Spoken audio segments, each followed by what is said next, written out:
Hello, hello, welcome back. Weekly energy reading from the children to the parents. So overall energy here is super burnt out. Everybody's really tired. Everybody's like high strung. I hear you saying like, what the hell is going on? Like even for you and your family, like you have your own brand of chaos, and like even that chaos at the moment is a little bit more than you're used to. And you're like, I didn't sign up for this. Like, what am I doing wrong? What is happening? Like I hear you saying all of these things to yourself and you don't really know what to do with all of those feelings. So to one degree, like it is not you.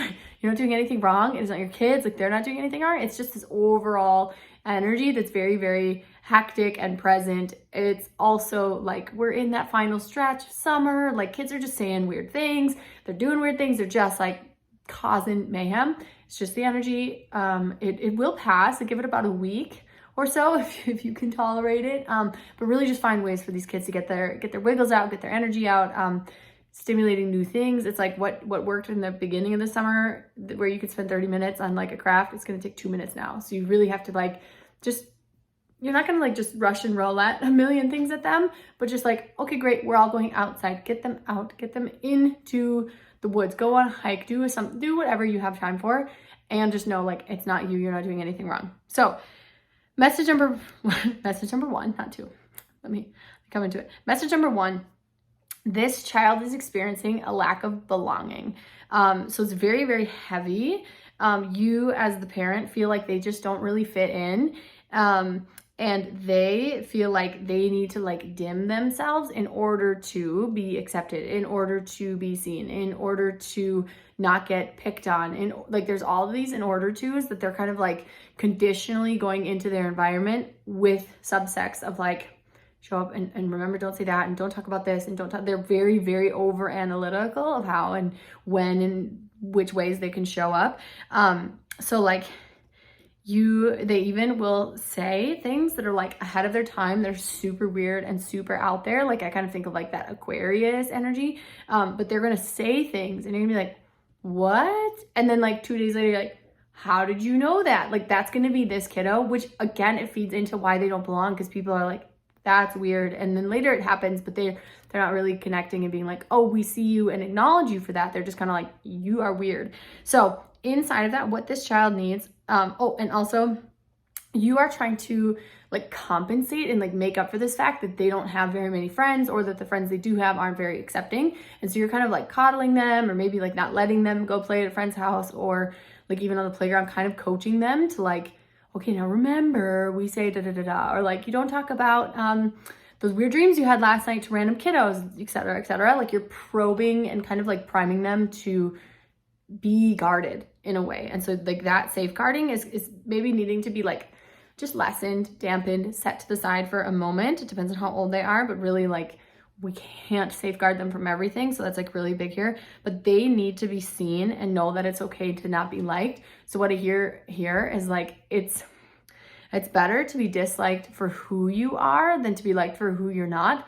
And I don't remember who said that, but it's, it's like a famous quote, but allow them to come to you inside of like those hard moments, or those times where they're like, I talked about this and then they left me and they didn't want to be with me or whatever. So let them know that you're their safe spot, but you're no longer going to like shell and protect them. If you've really bubbled them hard, you're going to have to slowly remove the protection methods. If you just slightly have been blanketing them, you will pulse into it as you need to, and then open their network. So like they kind of need new friends. They need maybe what you think is like-minded. That's a good start, but it just allow it to shift and be open so that they can be kind of more seen and accepted inside their weirdness. You're not trying to find exactly who your kid is, because nobody is like your kid.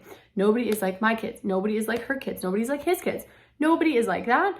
So that like drop that notion right now that they're going to find someone that they're exactly like. If they don't, that's not true, but they're going to find someone that's accepting of their weirdness, and that's okay. We want the weirdness to be totally okay. And then new friends, like-minded, but not exact. And then listen to their initial reactions. So it's kind of like if you are like, oh, let's go play at Bobby's house, right?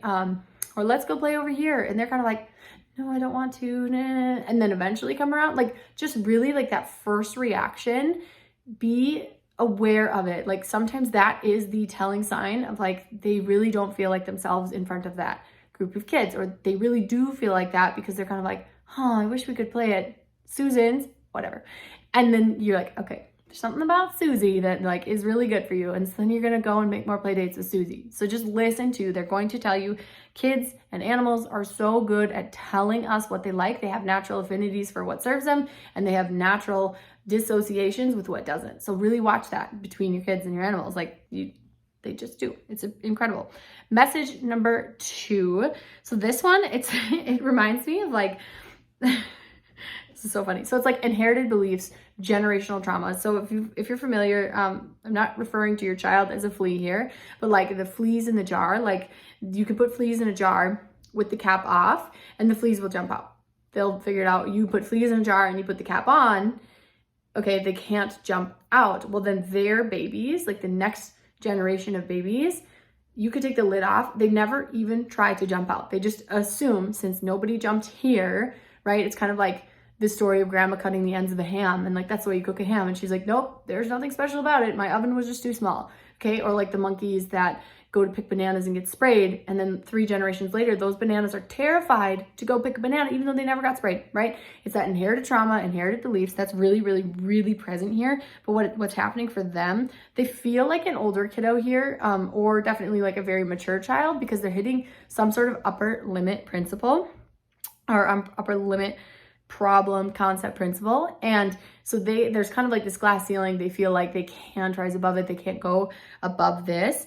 And they can only jump as high as they've ever seen. So if you have fallen short on your own goals, or your sibling, or your whatever, whomever is their role model in their life, if they tried out for a team and failed, they're kind of like, I don't even want to try out for the team because they didn't make it. And so they have all of these reservations going on over here about even trying, or even jumping, or even reaching for a certain goal, and they don't want to do it. They don't want to experience like the trauma that it would be to fail. And this definitely is inherited, definitely is a generational systemic belief that's been like passed down and onto them. So so they're super scared. They wanted something new, but now they're really scared and they want to backpedal because they want to play it safe. So maybe they did advocate to try out for the soccer team, football team, whatever it be, and now they're like, I actually don't want to do those tryouts next week because I'm scared. Okay, something like that. And what they need from you is to show them people who have kind of like jumped outside or have broken that glass ceiling, so to speak. And this would be like on a kid level, right? Unless this is for your 18-year-old and they're going for a career or a job that they, assume is going to make them no money. But it can't be like, you can't compare them to, I don't know, LeBron James or something, like somebody that's like really big and famous. You can't do that. You need to show them like, when I was younger and got a job, although I think they won't hear it as well from you, but if it was like your grandpa or my cousin or someone that they know, even like that uncle that they really admire, like he went and started or when he was 15, here's what he did. Like, do you want to talk to him about that? Do you want to see this interview? However you want to do that is going to be super, super good for them, because they're going to see like, oh, it's possible. Like if you bring it close enough to their circles of people that they know, they're going to believe somewhere inside of them that it is possible to break through it. I also see that like cord cutting and like healing of that lineage would be very, very good. You can do this with quite young children. It's actually adorable, like when you get them into this. And it can be super simple. It does not have to be like a 6-hour super somatic practice, though those are super potent and very beneficial. When it comes to littles, they're very, very receptive and respond quickly. So you can just simply say like, all right, we're going to just gather up your energy, things that aren't yours, things that are maybe like from our family. You can give them a little nuggets, and then just like literally have them push it away. Say like, push all that energy away from your body, and they'll do it. And then say, okay, now grab your energy, things you've left along the way. So have them grab their energy, pull it back to them, and then have them like, shoop, cut the cord. Like that's it. That's all that they need to do. Quite simple. And it's what's cool is like what the kids will say here. So they're so intuitive. It is so fun to see where they're like, wow, I actually saw some guy with a red hanky in his pocket. And you're like, that was my great grandpa, whatever it be. But I love watching kiddos do this because it's so cute what they pick up on and what they can see. So those are my messages. Message number 1, message number 2. Let me know in the comments below how this was helpful. And if you need help, like I put on Inner Child blend before I did this. It just helps me connect in this week's reading, like a little bit closer to that child, to that pure heart. So if you need like help connecting to your child because there's like, you just don't understand things, let me know. We can always, you know, get you set up with oils or whatever it be, but just remind yourself of what it's like to be in their shoes. Like that's the biggest lesson, whether it be with oils, crystals, or just anything, but like to be 7 again, to be 3 again. You're like, okay, you live in the moment. I got it. I'm not going to be so mad because we spent the whole day at the water park and now you're mad at me because I wouldn't let you have, I don't know, a cookie, right? So have a wonderful week. I hope that the energy fizzles out for you. Give it about a week, but just find something for them to get their energy out. Do something, let them run, let them be free, like no bounds, no containers, right? Like let them go. And take a deep breath. Have a great week.